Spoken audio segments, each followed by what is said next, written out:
Ay, salamat. Nakakatulog na din.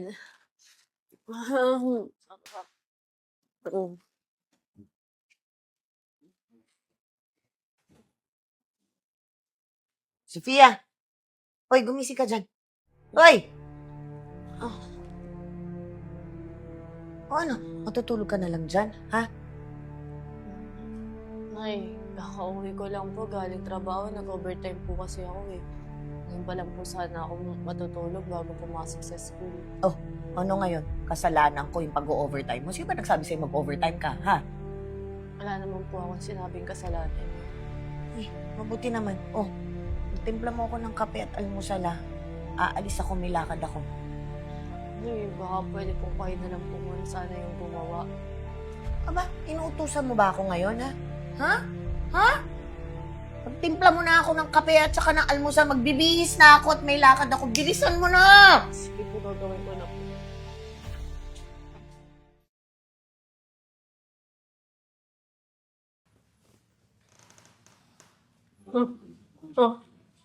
Wawa naman yung kaibigan natin. Tulog na lang. Oo nga. Sago na naman yun siya eh. Ay, Sophia. Sophia. Sophia, bakit dito ka natutulog sa school? Wala kasi akong tulog eh. Nag-overtime ako sa trabaho, tapos pag-uwi ko sa bahay, pinagluto pa ako ni mama ng almusal niya. Kaya ayun, dito na ako natulog. Ganun ba? Grabe talaga yung nanay mo. Di ka man lang tulungan. Pati almusal niya, ikaw pa talaga? Okay lang yun. Mama ko naman yun eh. Ay, nako, Sophia. Alam mo ba, sobrang bait mo talaga. Na kahit na pagod ka, nagtutulong ka pa rin sa bahay niyo. At saka working student ka pa. Ano bang ginagawa ng mama mo? Pasarap ng buhay lang, ganun? Hindi naman. May ginagawa din naman si mama. Anong ginagawa niya? Saktan ka. O utusan ka pa. Hoy, hindi ka katulong, Sofia. Anak ka niya. Baka kailangan mong pagsabihin ng mama mo yun. Alam mo, tama to si Ana. Anong ginagawa ng nanay mo?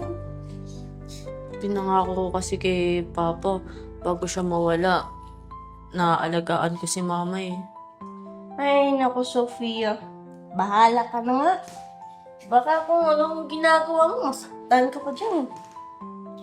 Hindi yan. Konti na lang naman. Nakakapagtapos na ako eh. Basta lagi mo lang tatandaan na dito lang kami halos. Salamat sa inyong dalawa. Tara.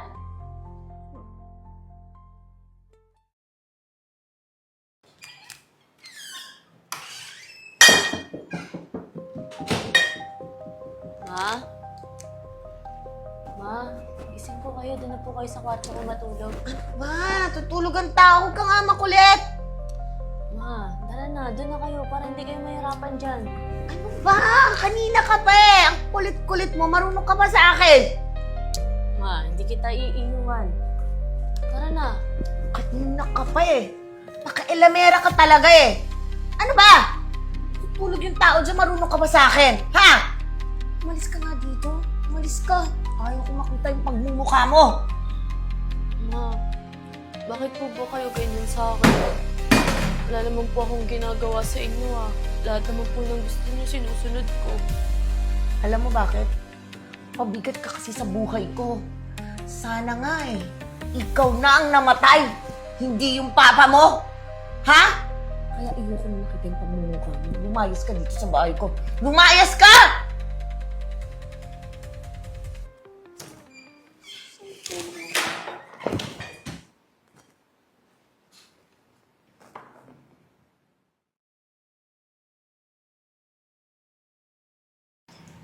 Umiyak ka, Sofia. Dahil lang tawagin ko si Ana. Ana! Ana! Nandito si Sofia! Ka! Oh, Sofia, bakit ganyan yung tsura mo? Pinalayas kasi ako ni mama eh. Ayaw na daw niya akong makita. Sana daw ako na lang yung namatay at hindi si Papa. Grabe naman yung nanay mo. Talaga? Nako, dito ka na lang. May bakante ba dun sa room namin ni Len? Di ba nga sabi ko sa'yo, alam mo, dito lang kami. Huwag kang mag-alala, Sofia. Dito ka na lang sa amin. Stay ka lang. Salamat talaga sa inyong dalawa.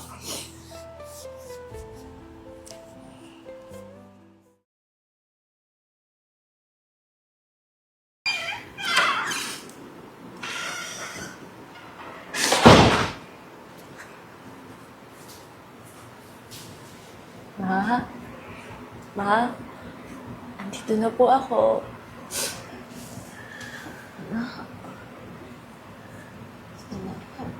Pumasal ka. Nandito ka ngayon. Ma, dati ko pa naman kayo gusto dalawin eh. Kaso, natatakot lang ako baka galit pa kayo. Anak, patawarin mo ako sa lahat ng ginawa ko sa'yo, ah. Masaya ako na nandito ka ngayon sa tabi ko. Aramdam ko naman, hindi na ako magtatagalan, okay? Ma, nung sabihin yan, nandito na ako. Ma, may stable na trabaho na din ako. Mabubuhay na kita. Anak, masaya ako, mawawala ako. Kasi nandito pa, napatawad mo ko sa lahat ng ginawa ko sa iyo. Anak, tatandaan mo ha. Mahal na mahal kita. Salamat na patawad mo ako. Ma? Ma? Ma? Ma? Ma? Ma?